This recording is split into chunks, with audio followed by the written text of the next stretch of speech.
حدیث قدسی عبدی اطعنی اجعلک مثلی، اے میرے بندے جب تو میری اطاعت کرتا ہے میں تجھے اپنے جیسا بنا دیتا ہوں۔ ایک مرتبہ قرآن کی آیت ہے لیس کمثلہ شیء، اللہ جیسی کوئی شے نہیں ہے۔ یہ خدا کہنا کیا چاہتا ہے؟ جب آپ نے سنا کہ جناب عمر نے کیا کہا، اے بندے میں کروں تو کیا کروں، تجھے عین اللہ نے سیر حدیث قدسی ہے کہ جناب سلمان کو کیوں کہا جا رہا ہے کہ سلمان منا اہل البیت، سلمان نہ سید ہے نہ بنو ہاشم ہے، لیکن کیوں کہا یہ منا اہل البیت ہے؟ فرمایا کیونکہ سلمان کی اپنی مرضی نہیں ہے، یہ وہی کرتا ہے جو علی کی مرضی ہوتی ہے۔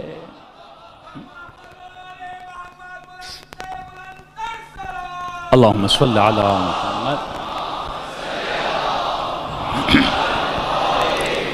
اور آسان کر کے آپ کو بڑھا دوں، اور آسان کر کے آپ کو سمجھا دوں۔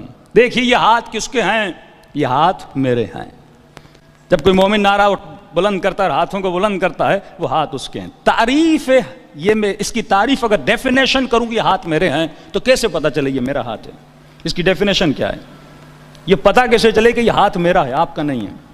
اس کا پتہ اس طرح چلتا ہے کہ جو میرا ہاتھ ہوتا ہے وہ میری مانتا ہے۔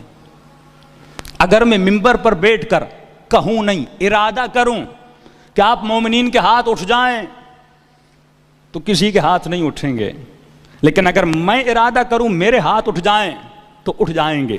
تو پتہ چلا میرا ہاتھ میرا ہے، آپ کا ہاتھ آپ کا ہے۔ میرا ہاتھ میرا اس لیے ہے کیونکہ میرا ارادہ سمجھتا ہے، آپ کا ہاتھ آپ کا اس لیے ہے کیونکہ وہ آپ کا ارادہ سمجھتا ہے۔ آپ کا ہاتھ میرا ارادہ نہیں سمجھتا کیونکہ میرا نہیں ہے۔ تو پتا چلا جو چیز جس کا ارادہ سمجھے وہ اس کی ہو جاتی ہے۔ فرمایا اسی لیے علی کی آنکھوں کو عین اللہ کہا جاتا ہے، علی کے ہاتھوں کو ید اللہ کہا جاتا ہے۔ یا علی، انہوں نے زندگی میں جو کچھ کیا وہ ارادہ پروردگار عالم سے کیا۔ اس کا واقعہ مشہور ہے، جب مولا اس ملعون کے سینے پر سوار ہے، علی کے چہرے پہ لعاب دہن پھینکتا ہے۔ اگر ہم ہوتے تو کیا کرتے؟ اسے وہیں مار دیتے، کافر تو ویسے ہی تھا، لیکن مولا کھڑے ہو جاتے ہیں، چہل قدمی کرتے ہیں۔ اصحاب بھی فضیلت علی کو نہیں سمجھ رہے، ارے علی کا ایسا کام کر رہے ہیں، ظالم ہاتھوں میں ہے، گردن دبوچی ہوئی ہے، اس نے اتنی بڑی توہین کی ہے، علی اس کا سر قلم کر دیتے۔ لیکن یہ علی ہے، علی اپنے ارادے پہ نہیں چلتا، علی ارادے خدا کو دیکھتا ہے، علی اپنی دشمنی میں نہیں مارتا، علی دشمن خدا کو مارتا ہے۔ جب پوچھا گیا یا علی آپ نے تلوار کیوں نہیں چلائی، امام نے فرمایا جب لعاب دہن پھینکا تو میرا غصہ شامل ہو گیا، اب جو میں کرتا وہ میرا ارادہ ہوتا۔ علی کبھی اپنے دشمن کو نہیں مارتا، ہمیشہ دشمن خدا کو فی النار کرتا ہے۔ تبھی اللہ کا بھی وعدہ ہے، اے علی تم میرے دشمنوں کو مارتا رہ، میں پھر تیرے دشمنوں کو مارتا رہوں گا۔ وہاں وہ اطاعت خدا کرتے رہتے ہیں، یہاں خدا لوگوں کے دلوں میں اطاعت اہل بیت کا دم بھرتا رہتا ہے۔ وہاں وہ یاد خدا میں سجدے کرتے رہتے ہیں، یہاں خدا کہتا ہے کائنات کی جو بھی عبادت ہو تم حسین کو یاد کیا کرو۔ حدیث معصوم ہے کہ حسین ابن علی کے ذکر کو خدا نے بقا دی ہے۔ کیا دی ہے؟ بقا۔ اور کتنی عظیم بقا ہے کائنات میں گنواتا جاؤں گا، ذہنوں میں بٹھاتے جائیے۔ کائنات میں کوئی بھی ہستی نہیں ہے جس کا ذکر اتنا ہو جتنا حسین ابن علی کا ہوتا ہے۔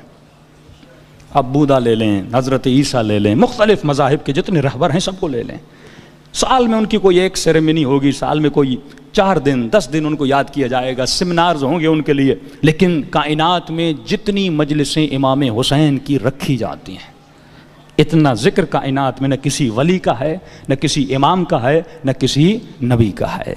پہلی چیز اللہ نے امام حسین کے ذکر کو کیا دی؟ بقا دی۔ دوسرا اولاد اہل بیت علیہ الصلوۃ والسلام کائنات کے ہر کونے میں جائیں گے، خدا نے ان کو کیا کر دیا ہے؟ بکھیر دیا ہے۔ یعنی ذکر حسین بھی ہے اور ذکر اولاد حسین بھی ہے۔ امامت کا شجرہ جو چل رہا ہے وہ امام حسین سے چل رہا ہے۔ کائنات کی ہر خاک کو فضیلت ہے، لیکن جتنی فضیلت خدا نے خاک حسین ابن علی کو دی ہے۔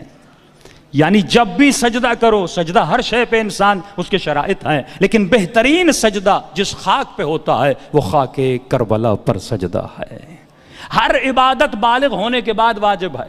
نماز پڑھو گے 15 سال کے بعد، روزہ 15 سال کے بعد، حج اگر استطاعت ہوئی تو کرو گے، لیکن میرے چھٹے امام فرماتے ہیں عجیب فضیلت ہے حسین ابن علی کو۔ بچہ جیسے پیدا ہو فرمایا حنتو، اس بچے کے منہ میں خاک شفا چکھایا کرو۔ جب دنیا میں آئے تو حسین کی خاک کو چکھ کر یہ بچہ بڑا ہو، اور فرماتے ہیں جب انسان مر جاتا ہے تو اس میں بھی مستحب ہے کہ جب مردے کو حنوط کیا جاتا ہے کافور اور مختلف چیزوں کے ساتھ، اس میں بھی خاک شفا ملائی جائے، ادب کی خاطر گھٹنوں کو نہ لگایا جائے لیکن مردے کے اوپر والے حصوں کو وہ لگایا جائے، اور جب اسے قبر میں لٹایا جاتا ہے اس کے چہرے پر خاک شفا کو رکھا جائے۔ اتنی فضیلت ہے آقا امام حسین کی، فرمایا ہر عبادت میں خدا نے امام حسین کا ذکر رکھا ہے۔ عید قربان ہو، اللہ کہتے 2 رکعت زیارت حسین پڑھو۔ جتنی بھی عیدیں ہیں، 18 غدیر مولا علی کا دن ہے، لیکن فرمایا اس دن بھی کیا کرو، امام حسین کا ذکر کرو۔ فرمایا اس کے رونے میں اتنی بخشش ہے کہ علماء فرماتے ہیں جب کوئی روتا ہے تو یہ ملائکہ اس کے آنسوؤں کو جمع کرتے ہیں، حدیث معصوم ہے۔ اور جب قیامت کا دن آتا ہے اس گنہگار بندے کو لایا جائے گا، یہ ملائک جس نے پوری زندگی امام حسین کے گریے کے آنسو جمع کیا ہے، یہ قیامت کے دن لائیں گے، کہیں گے پروردگارا اس نے حسین پہ گریہ کیا تھا۔ یہاں تک کہ معصوم فرماتے ہیں جب سکرات کا وقت آ جائے، جب انسان پر روح قبض کرنے کا وقت آ جائے، تو میرے چھٹے امام غالباً فرماتے ہیں اس پانی میں خاک شفا کو ملا کر اس مرنے والے کو پلایا جائے، اور جب اس کے جسم میں خاک شفا چلی جاتی ہے ملک الموت کو حیا آتی ہے کہ اس مردے کے ساتھ سختی کرے، کیونکہ اس کے بدن میں خاک شفا جا چکی ہے۔ کیوں؟ کیونکہ حسین ابن علی میں زندگی میں کبھی اپنی مرضی نہیں چلائی، بلکہ ہمیشہ مرضی پروردگار عالم پر چلے، کیونکہ جس طرح آپ لا الہ الا اللہ پڑھتے ہیں اسی طرح امام حسین نے لا الہ الا اللہ پڑھا۔ 2 ولایتیں اہل بیت پر بھی واجب ہیں، تیسری ولایت ہم تمام لوگوں پر واجب ہے۔ تو جس طرح حسین ابن علی نے اپنے رب کی اطاعت کی، رسول خدا کی اطاعت کی، اور جس طرح سلمان فارسی نے مولا علی کی اطاعت کی، جب ایسی اطاعت کرو گے تو ولایت عملی کے میدان میں داخل ہو جاؤ گے۔ صلوات پڑھے محمد و آل محمد۔